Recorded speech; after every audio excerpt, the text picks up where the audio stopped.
Tasya, hari ini kita mau ngobrolin terkait dengan industri batu bara dan juga emiten-emitennya. Karena kalau kita lihat nih ada beberapa emiten batu bara tuh yang udah keluarin laporan keuangan tahunan 2023. Katakanlah ITMG dan juga PTBA. Nah, kalau dibandingin sama tahun 2022, year on year-nya itu ternyata turun gitu ya. Ternyata turun gitu ya. Year on year-nya itu turunnya itu 50%. Bahkan ITMG itu turunnya lebih dari 50% EPS-nya dibanding tahun 2022. Nah, Tasya melihatnya untuk tahun 2024 sendiri industri batubara itu seperti apa sih?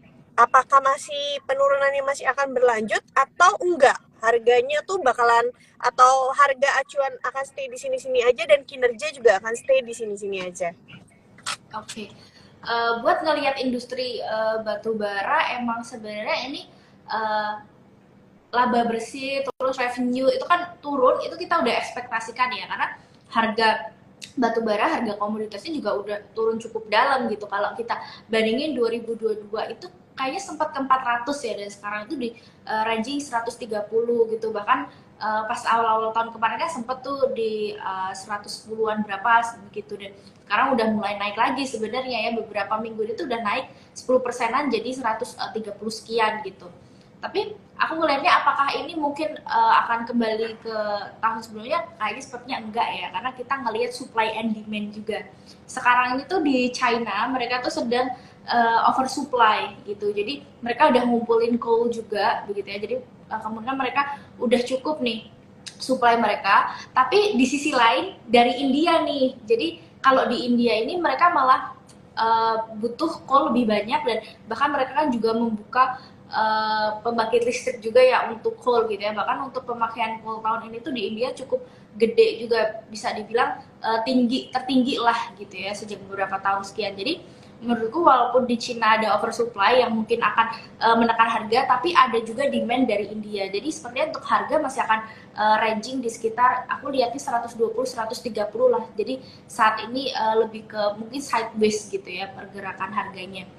Dan kalau berbicara tentang industri di Indonesia sendiri ya, kalau kita ngubungin ke harga saham, sebenarnya harga saham juga udah turun cukup dalam ya. Kayak ITMG itu setahun kayaknya udah 20%-an, PTBA juga sama. Jadi sebenarnya harga itu biasanya merespon duluan dari hasil kinerja laporan keuangan yang sebenarnya udah diekspektasikan memang akan turun. Apalagi memang industri batu bara ini kan cyclical ya, jadi ya namanya komoditas gitu. Oke, tapi kalau tadi mungkin jangka pendeknya melihat dari demand itu sendiri ada penurunan dari Cina menurut Tasya, tapi ada peningkatan demand dari India itu sendiri gitu ya. Nah, kalau misalnya kita ngelihat yang agak jangka menengah sampai panjangnya itu sendiri terkait dengan energi terbarukan, sebenarnya seberapa besar sih pertumbuhan energi terbarukan ini mempengaruhi industri batu bara itu sendiri?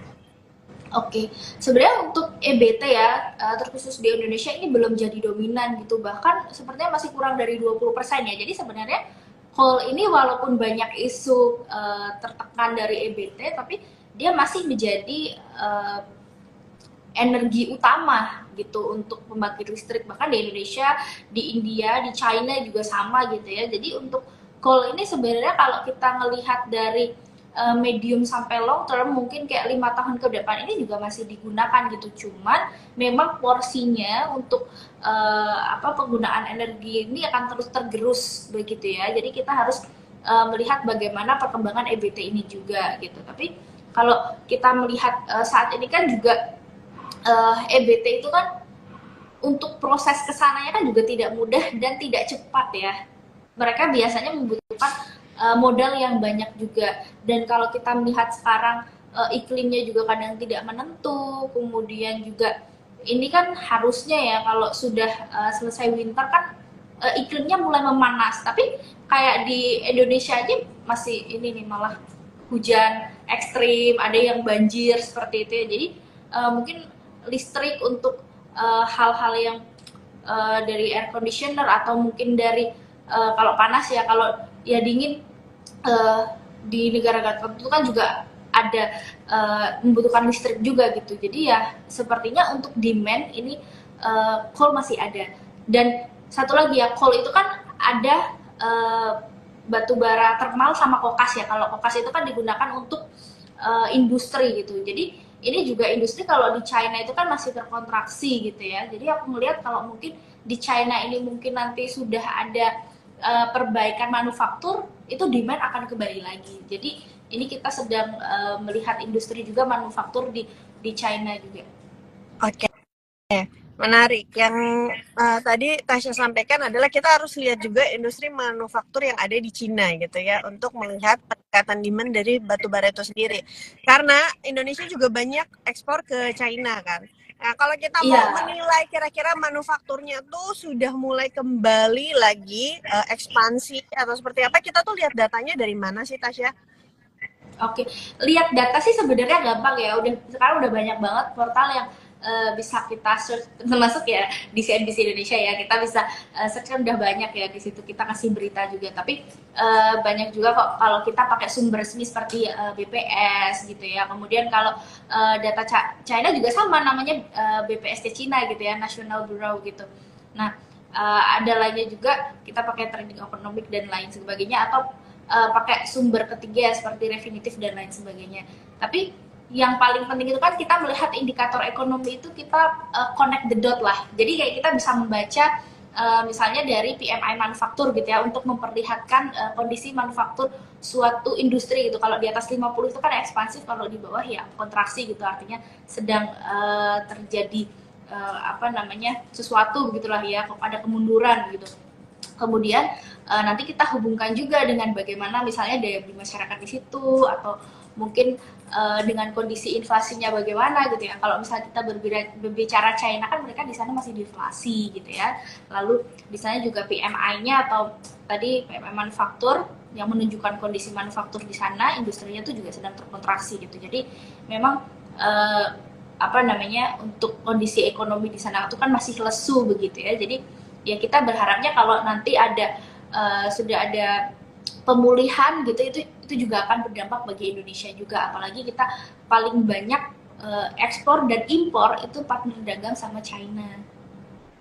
Oke, kalau kita ngomongin komoditas, ada demand, ada supply. Kalau dari tadi kita ngomonginnya sisi demand-nya aja. Kalau dari sisi supply-nya, Tasya sendiri melihatnya seperti apa? Apakah di tahun 2024 ini ada kemungkinan memang supply atau volume produksi dari perusahaan-perusahaan tambang batu bara ini akan mengalami penurunan untuk menjaga harga karena memang demand-nya mungkin turun tipis karena faktor dari China itu sendiri?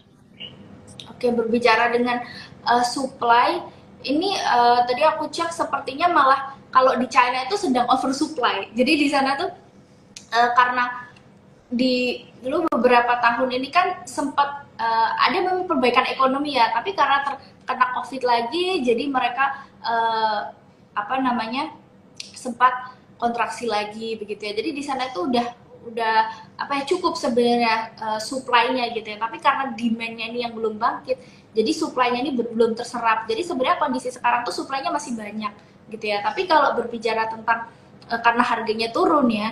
Jadi kalau kita mau apa ya, ingin meningkatkan penjualan, ya kita bermain di volume itu tadi. Jadi kita meningkatkan produksi supaya bisa menutup apa namanya, pendapatan kita gitu. Tapi untuk seberapa banyaknya ini belum aku terlalu cek banyak ya kalau di bagian korporasinya ya. Tapi kalau aku lihat secara keseluruhan sih, kita supply secara keseluruhan di global itu masih lumayan banyak dan harusnya memenuhi begitu ya. Tapi kita juga ngelihat juga yang ke depan ya, karena kan untuk nambang ini kan juga masih berlangsung gitu ya. Dan untuk sekarang ini kan sedang terjadi kalau kita bilang ya iklim atau cuaca itu kan nggak menentu ya. Jadi itu juga akan mempengaruhi dari proses pertambangan juga gitu. Jadi mungkin saat ini mungkin supply masih ada, tetapi kalau misalnya ini iklim mengganggu ya, ini akan mengganggu produksi juga. Jadi supply-nya juga bisa berkurang. Makanya beberapa hari yang lalu ini kan harga juga sempat ada respon ya, yang naik sekitar 10%-an lah dalam beberapa waktu ini. Dan aku ngerasa ini juga ada hubungannya dengan musim yang nggak menentu ini sehingga mempengaruhi produksi dan demand-nya juga meningkat dari India. Jadi ini yang membuat harga naik juga. Oke, kalau di dalam negeri sendiri nih, Indonesia tuh kan jadi salah satu negara terbesar ekspor untuk batu bara ya, yang dimana pasti industrinya itu tidak terlepas dari kebijakan-kebijakan yang ditetapkan oleh negara terhadap industri ini. Kalau Tasya melihatnya sebenarnya yang terbaru ada nggak sih kebijakan negara yang mempengaruhi industri ini? Misalnya fokus negara untuk emisi karbon, terus juga royalti. Tasya melihatnya seperti apa dan pengaruhnya apa terhadap industri batubara ini? Oke, tentu ada pengaruhnya ya, apalagi kalau tentang royalti mereka akan kena cost juga lebih banyak. Kemudian EBT tadi yang seperti aku bilang, dia juga akan menekan demand gitu ya, karena kan tetap kita melihat jangka panjang itu kan kita berfokus pada green energy gitu ya, biar emisi karbon itu kan berkurang sehingga ya lebih ramah lingkungan gitu. Tetapi kan kembali lagi gitu porsinya untuk mungkin medium sampai long term itu kan mungkin dalam jangka waktu 10 tahun ke depan ini perkiraannya ya coal ini masih akan menjadi energi utama lah di kita, karena memang untuk perkembangan EBT itu kan tidak secepat yang kita kira gitu. Bahkan target net emission zero itu kan di tahun 2060 ya, dari sekarangnya kan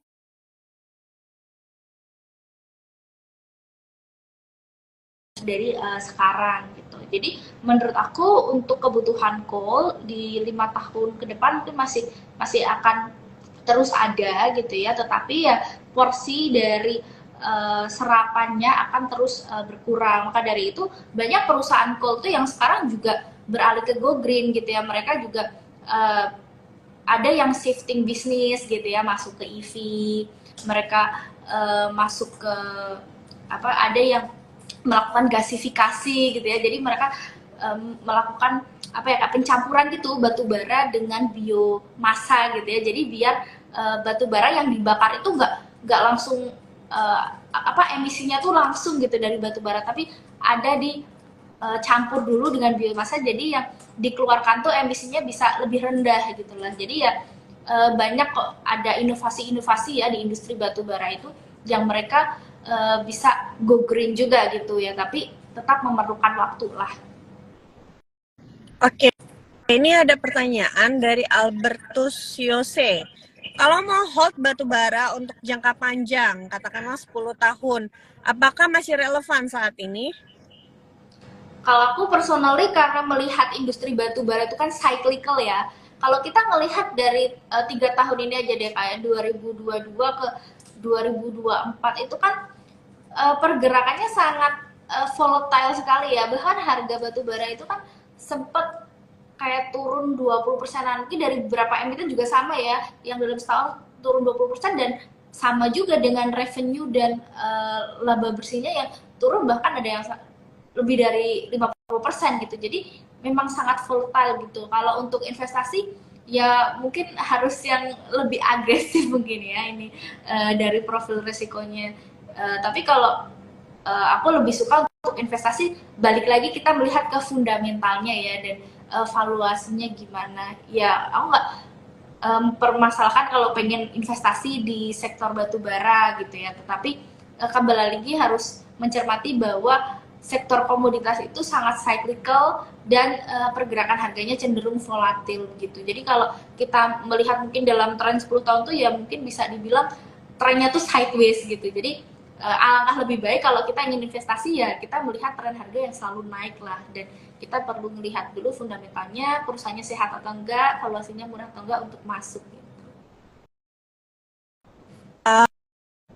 Tasya, nih kalau kita ngomongin di tahun 2024 ini, terutama di semester 1 2024, itu kan ada katalis yang dimana emiten-emiten batubara mengeluarkan laporan keuangan. Beberapa udah keluar nih laporan keuangannya.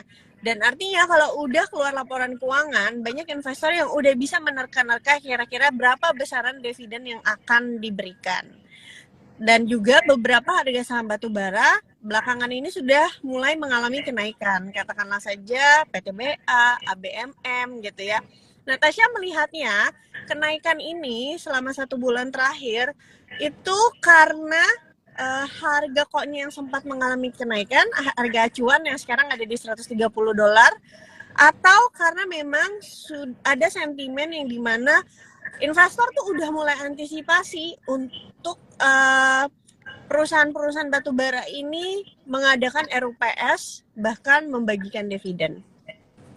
Iya, aku ngeliat juga ke arah situ ya Mbak Alif, karena uh, untuk ngelihat kalau dari harga saham yang di price in naik, ini kan sebenarnya kompleks ya, yang namanya harga saham itu kan dipengaruhi oleh banyak hal, bisa dari kondisi keuangannya, bisa bisa dari harga komoditasnya kalau ini ya saham batubara, kemudian juga dari gimana nih rencana perusahaan ke depan gitu ya. Biasa kan investor itu forward looking. Nah, kalau kita melihat ke dividen sendiri, ini memang cukup menarik karena uh, saham-saham batubara ini kan juga masuk indeks high dividen 20 ya, kayak ITMG, PTBA, Adaro gitu. Dan kemarin aku juga sempat hitung sih, kalau misalnya ada PTBA itu kan 6 triliun sekian ya laba bersihnya, dan ya kita konservatif aja ambil 50% lah gitu ya. Aku ngelihat masih ada yield sekitar 6-7% gitu kalau mungkin pakai harga sekarang. Jadi aku ngerasa untuk kita dapat yield sekitar 7% itu ya lumayan atraktif gitu ya. Jadi ya nggak heran lah kalau kita mengincar gitu. Tapi perlu dipahami juga ya, biasanya kalau harga saham itu setelah comeback kan ada exit. Nah, itu biasanya yang yieldnya gede juga bisa diturunin gede juga gitu. Jadi harus antisipasi lah, kita harus bisa mengukur dengan potensi yang akan kita dapatkan dari dividen ini seimbang atau setimpal nggak sama nanti potensi penurunan yang terjadi. Jangan sampai kita kena dividen trap gitu. Oke. Oke, nah kalau misalnya berarti kalau dari Tasya sendiri melihatnya kalau mau memainkan momentum terkait potensi emiten-emiten batubara ini membagikan dividen, view-nya lebih untuk kayak jangka pendek menengah aja sampai perusahaan mengumumkan berapa dividen yang mereka bagikan, means cuma ditradingkan sampai comeback, atau bisa di hold sampai beberapa tahun ke depan dapat dividen tapi dengan potensi dividen trap. Kalau aku personalnya lebih ngelihat ke jangka pendek dulu ya, kita memainkan momentum. Apalagi biasanya yang namanya saham cyclical, aku lebih ngelihat teknikalnya juga. Jadi kita ngelihat tren ya. Kalau trennya masih naik ya kita follow the trend aja, nggak apa-apa. Tapi kalau misalnya trennya udah patah, biasanya nanti kalau pas ex-date udah turun dalam, ya mending keluar dulu atau amankan posisi lah. Jangan sampai kita niatnya investasi tapi kok malah jadi rugi. Oke, menarik nih. Kalau kita ngomongin emiten-emiten batu bara, Tasya, kan ada emiten yang bagi dividennya tuh setahun 2 kali, ada yang bagi dividennya tuh setahun sekali. Yang 2 kali tuh misalnya kayak ITMG, Adaro gitu ya. Yang dimana berarti udah bagiin dividen interim nih kemarin. Nah sekarang kalau mau bagiin dividen tunai berarti kan sisanya kan gitu kan. Iya. Nah, ada emiten yang bagi dividennya itu cuma 1 tahun sekali. Katakanlah, misalnya salah satunya contohnya itu kayak PTBA gitu ya. Yang dimana kita tahu kalau misalnya dia tadi konservatif aja 50%, berarti kita udah bisa menerka-nerka nih di dividen tunai tahun ini dapatnya berapa. Natasha lebih prefer sebenarnya untuk sobat cuan kalau mau invest jangka pendek ini memanfaatkan momentum kenaikan harga tadi by technical ya, kita view-nya itu better emiten batubara yang udah bagi dividen interim kemarin, atau yang lebih baik pilihnya yang bagi dividennya nggak 2 kali setahun, means nanti di dividen tunainya ada potensi bagi dividennya punya yield yang lebih besar. Ya memang menarik yang bagi 1 kali setahun ya, karena kita potensi dapat duitnya lebih gede gitu. Tapi balik lagi ke teknikalnya sih, karena ada juga yang biasanya seimbang juga, kalau yieldnya gede potensi diturunkannya juga gede juga. Jadi kita harus lihat nanti teknikalnya dia udah seberapa ini persentase naiknya tuh udah seberapa tinggi gitu ya. Biasanya kalau harga itu semakin tinggi udah kayak 90 derajat, kalau kita ngelihat mungkin dalam view weekly atau monthly, nah itu udah tanda-tanda bisa diturunin lagi. Jadi kita price actionnya pakai teknikal aja gitu, biar ya kita lebih mantap gitu lah. Kalau kita berbicara mungkin dividen yang 1 kali atau 2 kali, biasanya di teknikal itu kan nggak terlalu ngaruh banget ya, tetapi malah yield yang gede ini yang kadang kita perlu waspada juga karena potensi diturunkannya juga gede gitu. Oke, jadi catatan ya untuk Sobat Cuan, apabila ingin memanfaatkan momentum pembagian dividen dari saham-saham batubara ini, harus lihat teknikal analisisnya juga, benar ya Tasya ya? Jangan udah di resistance baru beli gitu, potensinya nanti koreksi, kecuali kalau misalnya dia itu udah pasti breakout gitu ya. Jadi kalau jangka pendek sampai jangka menengah benar-benar harus dipastiin teknikalnya. Oh ya, ini mungkin pertanyaan terakhir untuk Tasya, pesan terakhir dari Tasya untuk Sobat Cuan yang jangan sampai kejebak dividen trap, misalnya kena iming-iming, beli saham batubara karena dividennya gede, belinya di Kamdet. Pesan terakhir dari Tasya apa? Saranku jangan beli pas update. Pertama itu ya, karena ketika kita beli pas update pasti kita akan rawan kena turun pas ex date gitu. Contoh aja bukan di batubara kayak BBRI kemarin ya. Pas update dia naik ada 1 atau 2%, tapi pas ex date-nya turun lebih dari 3%. BBRI juga sama, bahkan pas ex date turun lebih dari 5%. Jadi kita was-was aja, banking yang big caps aja seperti itu, apalagi yang di sektor lain gitu kan. Kemudian yang kedua, kalau kita mau memanfaatkan momentum, cek teknikal ya, jangan lupa gitu. Dan kita ngelihat follow the trend aja gitu. Kalau trennya masih naik, ya kita boleh untuk ikutan gitu. Tapi belinya jangan di resisten. Kalau memang udah ketinggian, tunggu retrace aja nggak apa-apa. Karena setiap hari itu selalu akan ada peluang gitu. Jadi kita jangan terlalu FOMO untuk ikutin yang udah naik tinggi. Oke, pesannya keren banget karena kita udah 20 menit lebih, kita harus akhiri live kali ini. Sobat Cuan, kalau baru join di live Instagram kita dan ketinggalan pembahasan kita dari awal, Sobat Cuan bisa tonton siaran ulangnya di Instagram cuap_cuan atau Instagram CNBC Indonesia. Aku mau info ke Sobat Cuan. Sobat Cuan bisa dengerin podcast kita di Apple Podcast, Google Podcast, terus juga Anchor.